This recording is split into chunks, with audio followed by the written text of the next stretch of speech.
What's up, brother? How we doing, man? Good. Yeah? We're back at camp. I'm very tired today. My eyes are very puffy. I'm wide awake. I'm heavily caffeinated. Dude, I'm probably 3 shots deep on espresso already. I woke up and I tried to go back asleep, and then I started getting it sounded like it's like this weird vibrating sound in one of my ears, and then I felt like I was getting a sleep paralysis this morning. Is that tinnitus? It's a type of tinnitus, but it's like, I don't know. It was weird. I felt very weird, and then I got up and I came here, and now I'm just very tired. I don't know why. You look okay though. Thank you. Is it because I'm wearing Mouse's t-shirt? Mouse Powell, we were fighting this morning. Sometimes, yeah, I like when you and Mouse get in fights. We have a group chat with Mouse. What's our group chat called? I forget. Real pieces of shit. Yeah. You sent a daily motivation thing that said a $10 shirt on a fit body looks better than a $100 shirt on a not fit body. Yeah. And then Mouse said, that's why I wear $10 shirts and Ryan spends $200 on a shirt of ET. And I said, Mouse, I literally look better in your clothes than you do. So and he said, no. You wore the shirt to prove it to everybody. Mouse's shirt to the episode. That you look better. So the record shows. The record shows. It's better. I'm sorry, dude. I'm sorry. He wore it better, dude. Sorry, Mouse. I just had to do it, because Mouse he went and got a carp tattoo yesterday on his arm. He did. He's doing a lot of things like that to compensate for your active fishing that you've been doing. So like if he doesn't catch enough fish and you've been catching more fish than him, he does these things where he has to go get a fish tattoo. Yeah. See, that's the difference between me and Mouse too, is that I do things and he thinks about them. That's the difference. So me and Mouse Powell, yeah, he can, paint as many pictures of fish on his body, but I'll just go catch him instead, Yeah, I'll do that. Yeah. Okay. Yeah. Wow. My family's in town right now, so I've actually been fishing a lot. I've been taking my dad out. Oh, nice. How long have they been in town for? I think like 3 or 4 days. Awesome. How are they doing? They're doing pretty good. I don't know. Yeah, I went fishing with my dad for a few mornings, and I'm going to go to dinner with them tomorrow. Nice. That's awesome. Yeah. My grandpa's in the hospital, I guess. So. Oh, I'm sorry. That sucks. Yeah. Where does your grandpa live? They live in Chicago. Okay. When's the last time you saw your grandpa? Probably 15 years. Oh, wow. Yeah, it's been a long time. Wow. Are you guys going to go see him? Probably should. Yeah, he fell and hurt himself, and then my grandma's also getting kind of old, so I need to go out there. But also part of me is kind of, I think one of the reasons I haven't gone out there is that, like, my grandma has problem with like Alzheimer's and dementia and stuff, and it's like, do I really want to see her like that? Like, I don't think it will be for me, not for her. She's not really gonna know. You know what I mean? So, does it matter if I go? I would. I don't know. Yeah. I would if I were you. Yeah, I love Chicago. I want to go back anyways, and I go see them. And that's cool. That's cool. Your parents are in town because you don't get to see them as often since they moved. Yeah, no, they're in town from Washington, and just been kind of hanging out, trying to see them as much as possible. So, did they come here for Easter? No, I mean they got here there. I don't think it was like for Easter. Did you guys hang out on Sunday? I can't remember. No, I went fishing with my dad in the morning, but nice. I hung out with my mom and Ken on Sunday, and my mom pulled out the old photos. Nice. And dude, it's actually really cool. I saw so many photos from my childhood that I hadn't really seen before or don't remember seeing. And it was just really cool. It's weird how you can see a photo and it can actually take you back and you can like remember more from your childhood than you're like, oh, I completely forgot about that. We were the Katastro boys were sharing childhood photos back and forth the other day. It was really funny. Tanner has some ones where he looks a little zesty. I'll have to tell you. Yeah, it's funny. No, dude, he was like a blonde, cute little boy. Yeah, no, well, it's kind of cool that your parents came to visit during the same week that I was with my mom looking at old photos. So you hit up your parents for the old photos. Tanner was getting photos from his family. Because we've been working on something special, and like, to see a bunch of photos from like our childhood, up until now. I don't know. There's a picture of me with my grandpa gave me a guitar when I was like 9. I love that photo, dude. And I'm wearing I'm kind of I'm wearing clothes that I would wear now, but it's a Big Dog t-shirt and it's the X-Files themed. Bro, I literally saw that photo. I was like, Ryan still dresses the same. This is awesome. It's like blue jeans, vintage shirt, and what's funny is that shirt is like a vintage shirt now, but actually that shirt probably was printed that year. That's probably a $10 shirt that I would spend $200 on now. Exactly. Anyways, today we thought it would be a cool episode to make this all about Sucker and break down the album Sucker, which in a lot of ways changed things a lot for the band. Yeah, it's our last release, all with Andy, and it's one of my favorite albums, and that was definitely one where Washed kind of changed things a little bit, and that was like a very important one, but after Sucker was like, oh shit, things are actually starting to happen. So yeah, Washed, when we put out Washed, that was definitely the album where we were like, okay, we actually have fans across the country. Yeah.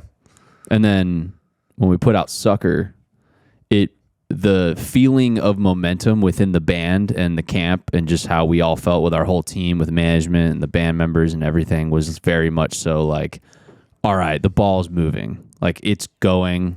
It's not going to stop now. Yeah. I remember that's how it felt to me. Yeah, it was really exciting. It was like we were getting good news every week. It was just like things were starting to happen. Shows were coming our way, better shows, were coming our way, more opportunities, more everything. Like, it was obvious that, like, because of the momentum and how the album was doing, that the next few years were definitely like loaded up with, a lot of stuff we were going to be doing. Yeah. But I guess, should we take it from the top? Yeah, let's go back to 2020. Should we go back to March of 2020? Should we go to Wuhan? Should we take them? Should we take them to Wuhan? Yeah, let's go back to the... So, I guess where it would start is in March of 2020, we started March is spring, right? Yeah, spring? Yeah. Yeah, that's spring. We had a spring tour, headlining tour planned. And this was a little bit after Sucker had come out, right? No, Sucker. Or sorry, before the word Tropical Heartbreak. Sorry, after, that's what I meant. Tropical Heartbreak came out. But I remember the tour that we had planned in the beginning of March. It was like, I think it was like 20 shows, and it wasn't really like for an album release or anything. It was kind of like an in-between. We had tour. already done the Tropical Heartbreak tour, and so this was just, we were getting back on the road right away. And, we had Sarah Nation was opening, and was there anyone else? It was just them. I think it was them. Yeah, I think it was them. But yeah, we had just finished the Tropical Heartbreak tour and the big 2019 summer tour with Iration, which was like it was like 45 shows or something. Yeah, we were touring a lot. And it was getting heavy. Like, our tour manager just quit at the time. Colby, I'll call you out on that. No, but our tour manager had just quit, and so I remember like I was programming lights for that tour that we were going on in March, and so like I like programmed all the lights to Ableton, and then I was gonna tour manage the tour, and so like I'm advancing all the shows, and we get to the first show, which is in Las Vegas, right? And I'm kind of realizing how difficult this tour is going to be. We were burnt out from the last Tropical Heartbreak tour, all that. You had just gone back from Europe with the main. Yeah, like a week before. Literally a week before the March tour started, I had gotten home from Europe, and I was feeling sick. Yeah. And it was right when people in Europe were getting COVID, so it was before it hit in the US. Yeah. And we play Las Vegas, which is like one of our shittiest markets ever. Like, we never have done really great in Vegas. And it was the same night as 311's 311 Day. Yeah, the show sucked. It was like there wasn't that many people there. We pull up, it's the worst. Like, we're in a restaurant in a casino. It's like not even like a real venue. I'm setting up all these fucking lights all day. You're starting to feel sick, and we're like, do you have COVID? Because you were just in Italy, where it was like had first gone off, and it was just like, everything. I was like, I was really feeling overwhelmed, and I was looking at this like I was kind of dreading the next 20 days or shows or whatever, because I was like, oh man, first day is going rough. But while we're there, we're closing out. We get like, settle up with the people at the venue, get like paid or whatever. And we start hearing like, oh, Washington just canceled all events. And we're like, damn, like that's crazy. Because it felt early and I didn't know anybody in Arizona or in the country that had it. I think it was like just starting to pop up. Yeah. So then we go to Flagstaff. Well, yeah. So like that first day we hear Seattle's closing all events, Washington in general. And then we hear, I think Colorado was doing the same. It was like there was 2 spots. And we're like, okay. So the next show is Flagstaff, Arizona. And then the show after that was supposed to be Tucson. So we get to Flagstaff, another shitty venue, good turnout. It was a lot of fun. I remember that show being a lot of fun. Yeah. Mm-hmm. But yeah, we get to Flagstaff and we perform. And while we're there, it's just we keep getting texts. And well, it's like, I remember before the show, we had a VIP package set up before the shows for this tour that was set up. And I remember in Flagstaff that day when we pulled up to the venue, we sound checked and then we were all kind of sitting around. We were like, is it sus to be like shaking people's hands and giving people hugs and like, cause our meet and greets are very like, yo, how you doing? Like we're hugging fans and talking and people are talking this close to your face usually. Yeah. And then I remember us being like, whatever, it's fine. Yeah. It was kind of like, it wasn't really a thing yet. So we didn't know what was going on. And so we played that show. And that night we get to our hotel and it had like half the shows that we were supposed to hit on the tour were like in states that were now shutting down events. And they call us and they're like, hey, pretty much we're canceling the tour because everywhere it's like not feasible for you guys to, go to here and then take 2 weeks off and go to Florida and hope that, these places don't cancel in the meantime. And so we had to call the tour that night. And it was a weird feeling because it was like, I never wanted to cancel a tour, but I was also like, I was burnt the fuck out, dude. Like I remember just being like, this is going to be so hard. And I knew it was going to be a very long next few month or so. And so luckily we were in Arizona when it canceled and we go home and I remember being relieved. It's funny, like we had done so much touring and especially because I had just been in Europe for like over a month. I was just so tired, and when it did get canceled, this sounds kind of messed up, but I remember when we were in Flagstaff together, I remember we were all at a coffee shop in the morning together when we got the call from our agent saying like everything's being canceled right now. You guys got to go home. I remember thinking, all right, this is weirdly exciting.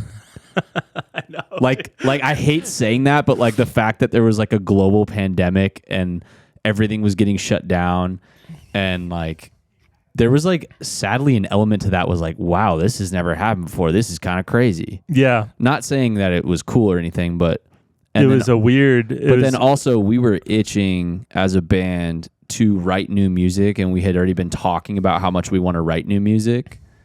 And we knew like, all right, the next thing after this tour is we're gonna write for a new album. And we thought we were gonna have like 2 weeks like usual. We were planning on maybe booking out 2 weeks and just writing another album and having that be the album. But so we drive home, and I'm pretty sure we took that 2 week period when everything was getting shut down. Everyone was in their homes.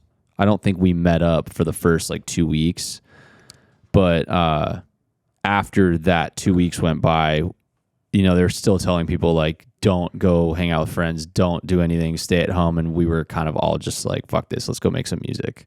Yeah, it was scary. It was weird though, because like Andy was still partying out with people all the time. And we're like, and we didn't know how serious it was. Like at that time, it's like, this is a new disease. This is like a new thing that who knows like what's going to actually happen. Because we didn't know anyone that had caught it yet either. No, yeah.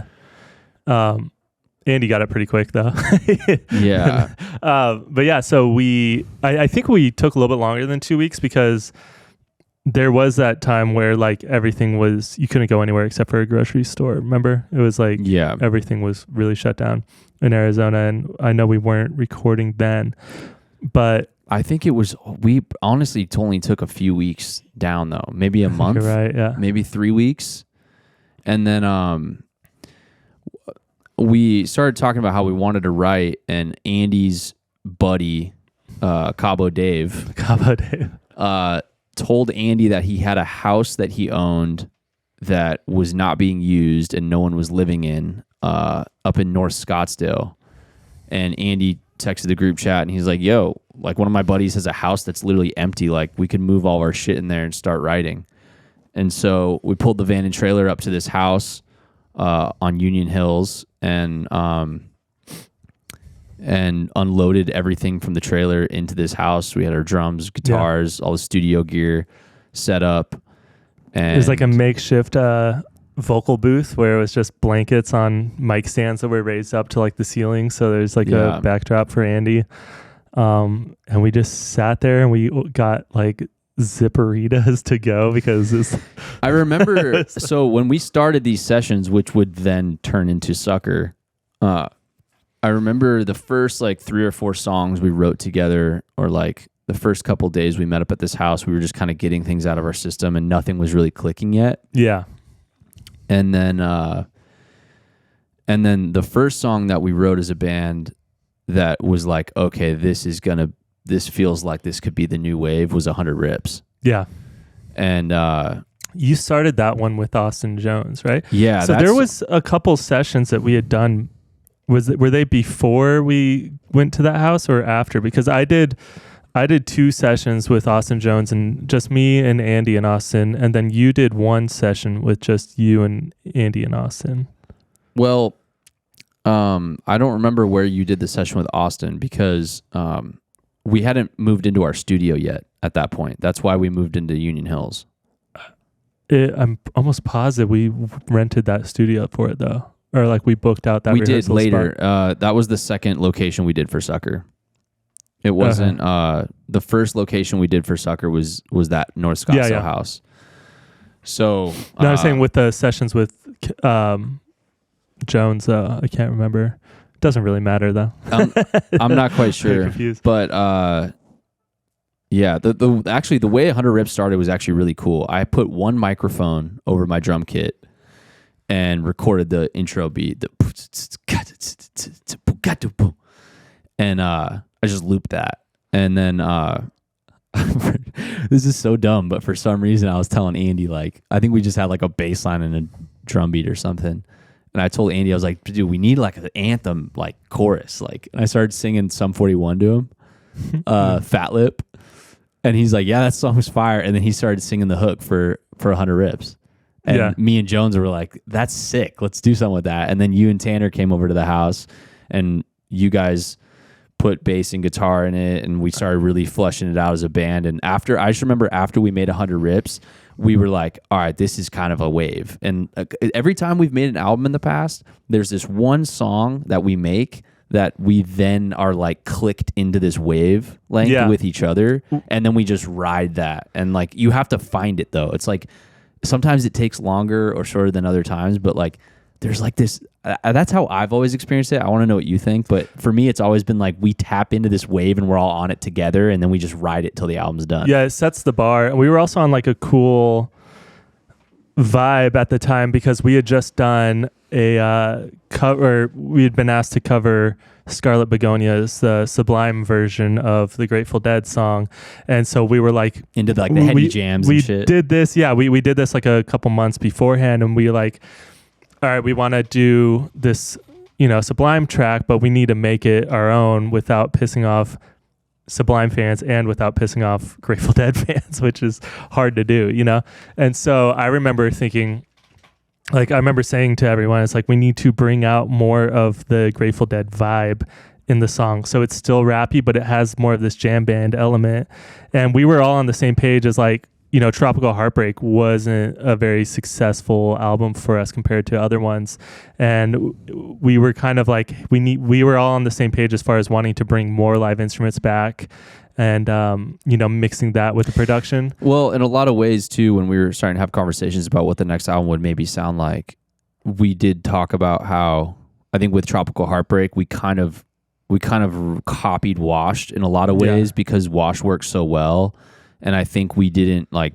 I don't think we creatively pushed ourselves to do something really different when we made that album. Right. Yeah. But that being said, like Tropical Heartbreak, even though the band talks about that album that way, that album was really meaningful to a lot of our fans. Oh, absolutely. And a lot of those songs, I really do love a lot of the songs on that album. Like Pine is one of my favorite songs we've ever made.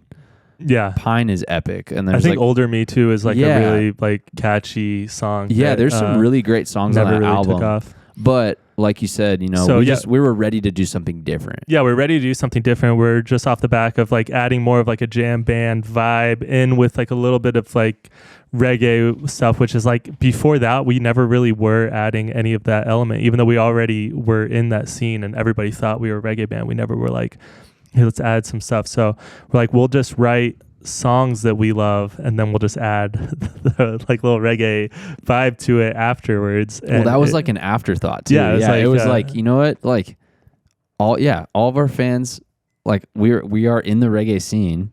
Yeah, it doesn't mean we have to make reggae songs, but like let's just put a little skank here or there and like trick them. Yeah, it's just like into thinking that we would do it if it added to the song. If it didn't add to the song, then we just left it out. And it's like, but our main priority was like writing good songs and not like writing a reggae song, because it's like we weren't a reggae band, so it wouldn't be super convincing, I think, if we just tried to make a reggae album. And so Sucker is not that. It's like Sucker felt to me more like what the sound of what this band was supposed to be for a very long time.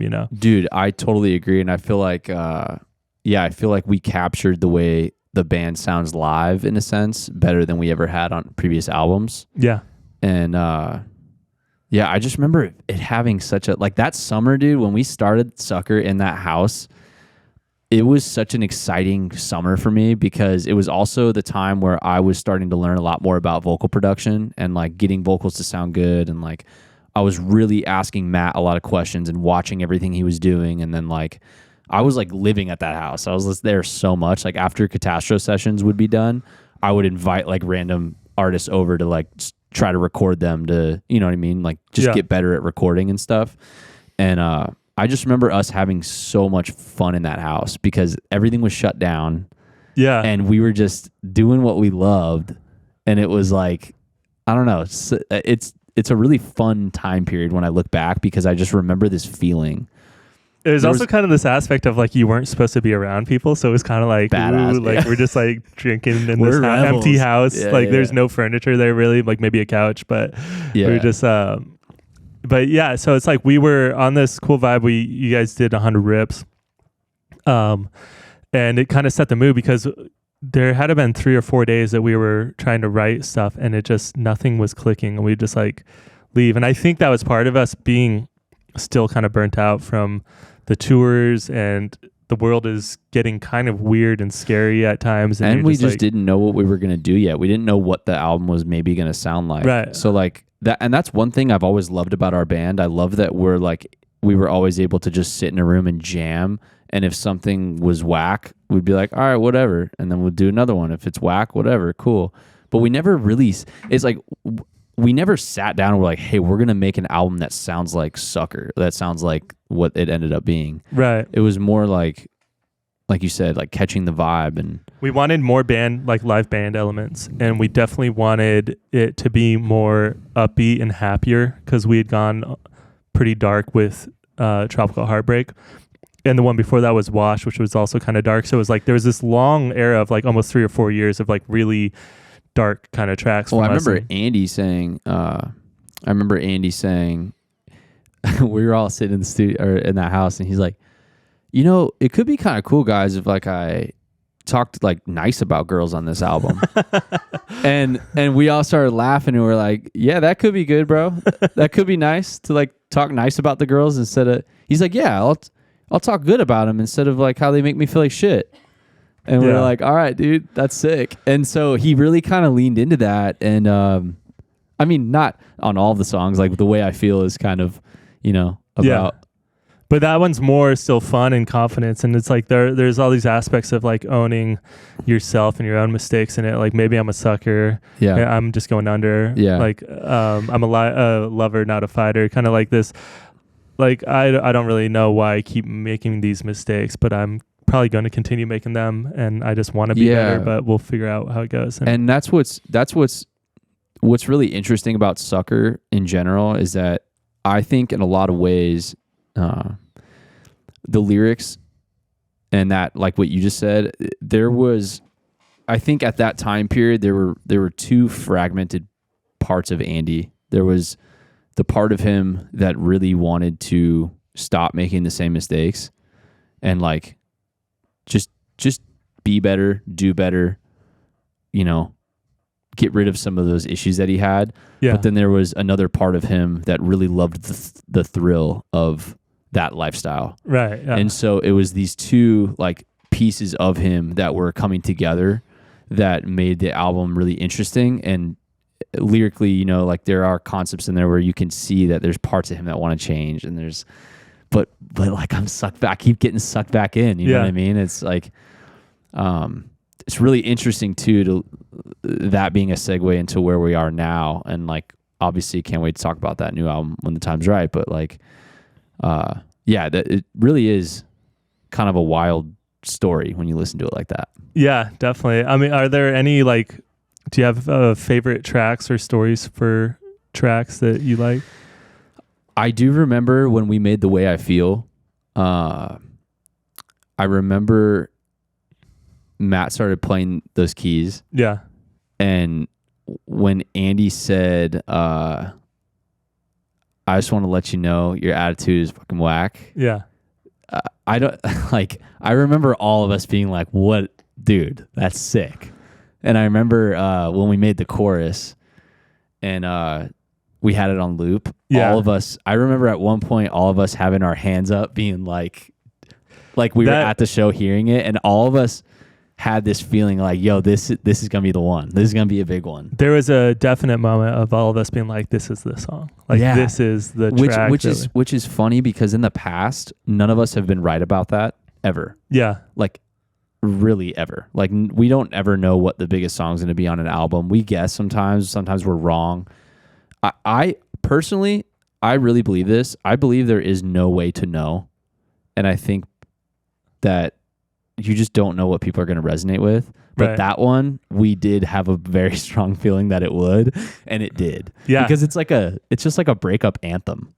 I know when we played our album release show, the song had only been out for like a week or something, and it's one of my favorite memories, dude. We threw it. We've talked about it before, but we put a break in the song where it stops, and people think it's just ended early or whatever. And then the crowd, 2,000 people all screamed all the rest of the lyrics, and it had only been out for like a couple days, I think. And they knew every single word to it, and that was like that. I remember Andy turning around and being like, "What the fuck?" Andy turned around and looked at me like, and then like, there's crazy, so many cool memories with that song, because it's like, then we went and did the Suns like finals halftime show thing, and like playing that for the like sold out stadium was like fucking cool. It was weird because you're in like this back corner, but that was just like this experience of like, when I think of that album, like that's definitely the song. Yeah, I also remember too, like the first initial Sucker Summer Run tour that we did to support the album coming out. I remember, and this was, like you said, like a week or two after the album came out, and we started hitting cities across the West Coast. And even the songs on Sucker that we were playing live that weren't pushed as singles when the album dropped, those songs were heavily being sung back to us, like with the crowd. And like Drop Top was a big one. It was just like, it was washed times like, on another level, like a perception of like how people were responding to the songs. And like, I remember that feeling so exciting because like there is a part of the album cycle for me over the years, like when we make an album and put it out, that's one part of it. And then when you go on tour and you're hearing people sing the songs back to you, it's almost like another version of releasing the album. It's like, it's like the album comes to life. Well, when you're playing songs live too and getting it ready for a tour, you kind of make changes to make it better live. Yeah, and then that's when it comes into its like full potential. I think to me is the mix of like it's more live than what the album is, and we've always prided ourselves on our live show and how we perform live and stuff. So yeah, for sure. One of my favorites was Pocket Fulla, and that was one where it's my favorite song to play live. That's where the one that me and Andy and Jones started, and I just remember I wanted to do a song that, because like we had done Naked and I had made the like upstroke thing. We didn't really know what to do with just those upstroke sounds. Mm-hmm. And I think everybody wasn't very into that song at first until we teamed up with our friend Colton Avery, and he helped us with the chorus. And once we had that chorus, it was like, oh, this is how it's supposed to be. So good, but I love like the playful fun vibe of it. And so when we started making a Pocket Fulla, Austin Jones was with us, and I remember just being like, dude, I want like an LCD sound system type track, and I want to rip off Dance Yourself Clean. Which is funny because it sounds nothing like that now. You know what I mean? It kind of does though. It's like, it's similar enough. It's different, obviously, but like I love that it has that like inspiration, because it's still, when I hear it, I'm just like, I fucking love LCD sound system as it is. And it's just like that vibe is so different for that scene and stuff. And we made, the song, we changed obviously a lot, and it's not like a rip off of it, but it definitely was heavily inspired by, one of my favorite songs ever. To me, when I listen to Pocket Fulla, it makes me feel like it's just like I'm riding with my crew anthem. Like you're like, I feel like, I don't know if this is even right, but I feel like our fans, when they listen to that song, feel like they're in our band and they're like just cruising with us. There's like that's like how it feels to me. The one thing I love about like Dirty Heads is they would have these songs where you would listen to it, and when you're driving in your car, and you just kind of feel cooler. You know what I mean? Dude, and I feel like Pocket Fulla is 100%. Pocket Fulla is that song. That's the best way Drop to Top is also that, where you're just like, you're listening to it and you feel cool that you're able to listen to it. And I was like, we fucking did that. Like it, it was like this weird feeling that like you can't really explain, or it's not talked about, but it's like there's some songs where you just listen to it and you just feel cooler. Like, dude. And so that one's, it's fun. It's got the playful, like, vibra slap stuff that you did and all these like cool little elements. And the guitar is fucking amazing on it. And live it went off because we had like outros and stuff, but it was just like, yeah.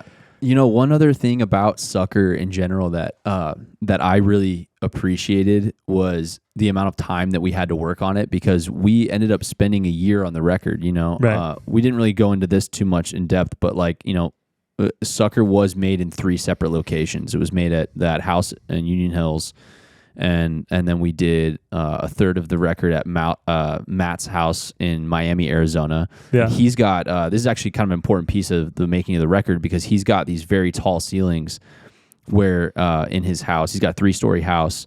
So the ceilings are massive, and it's a cheat code for drums, because drums sound incredible in there. The drums just sound massive. So that was a really big sound for the Sucker record, like having the drums sounding like that.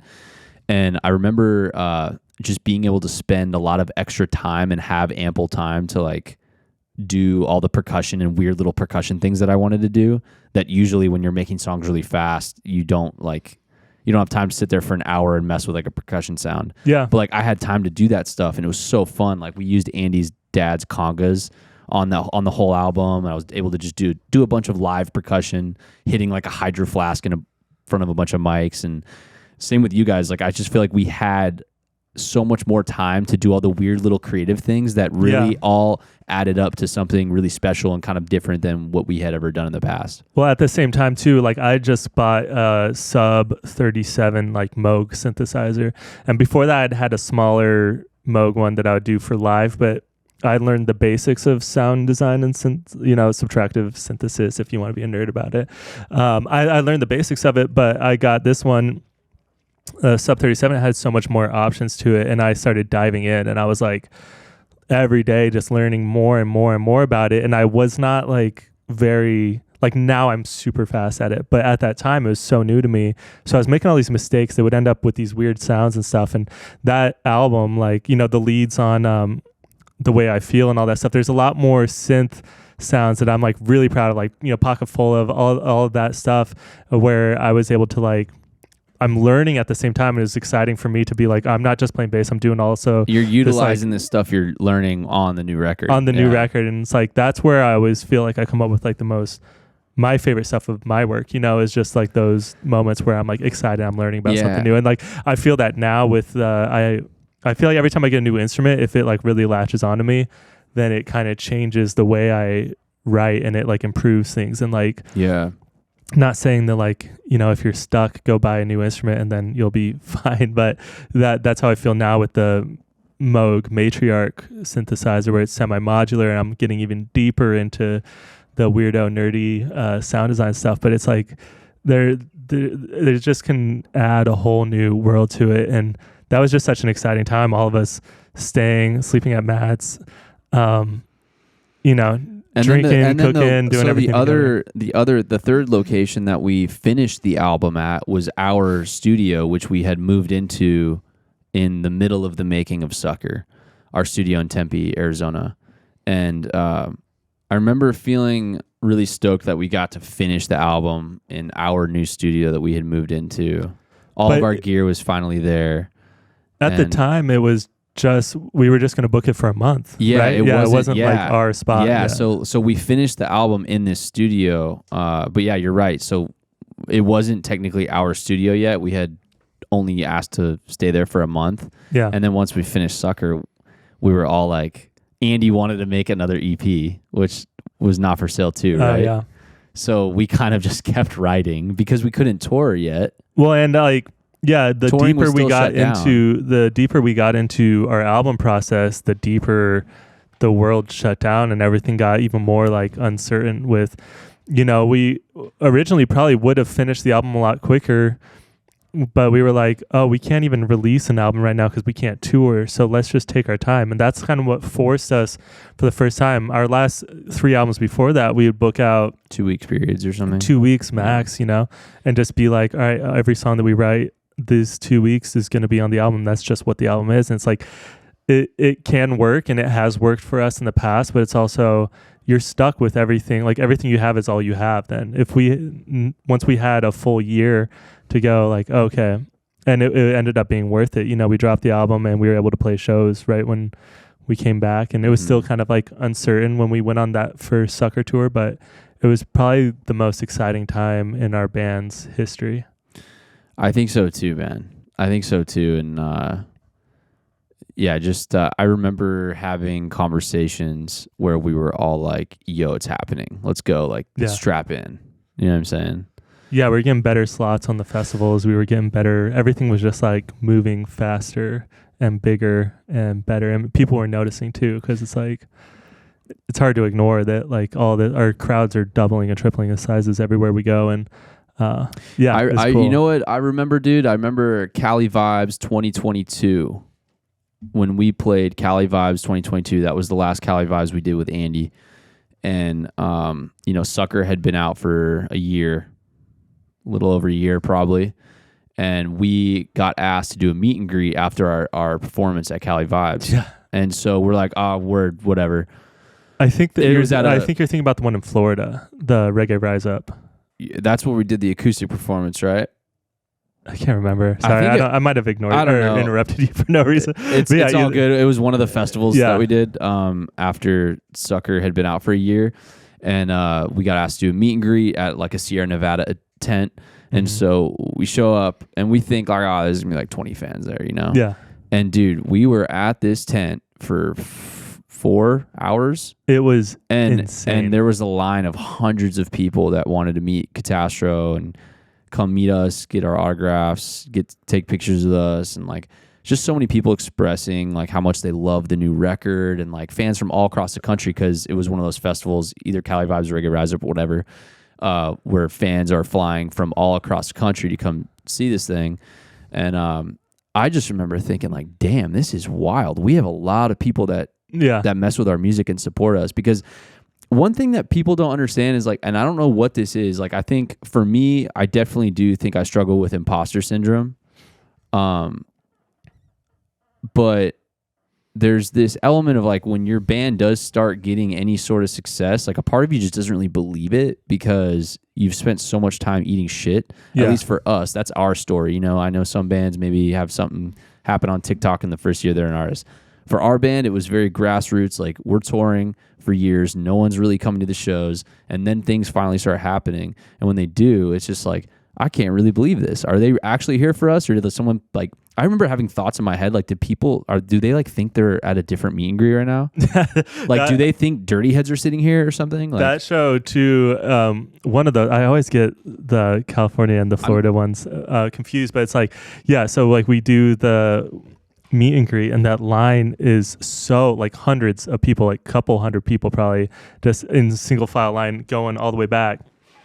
And I'm realizing like how long we're gonna have to be standing there. It's like, you're like, dude, this is crazy. And then also like that performance we did right beforehand, we were on the side stage. Like there's like the main stage, and then there's another like big stage that's in a different area, and that's the one we were on. And you know, right before we go on, there's like nobody in front of the stage, and I was like, oh fuck. And then like, we murdered. Dude, as soon as we walk out, you just see people running, and our stage was fucking packed. It was like fire, almost more people than what was going on at the main stage at the time, and you're just like, oh damn, this is crazy. So it's like everybody's running to us, we go do this thing, there's a huge line, and it was just this like, there's this weird, everywhere we went it was just like things like I got recognized at a Whole Foods in the middle of nowhere in Virginia, and she's like, are you in Katastro? And I was like, did they like tell you to say that to me? I just thought it was like a joke. You guys were pranking me or something. But it's like, it just started happening more and more where we would be in like really weird areas and people would be like, oh my God, are you guys Katastro? And another moment of that was when after Sucker had came out, we were all in Denver and we're walking around and we're looking for like food.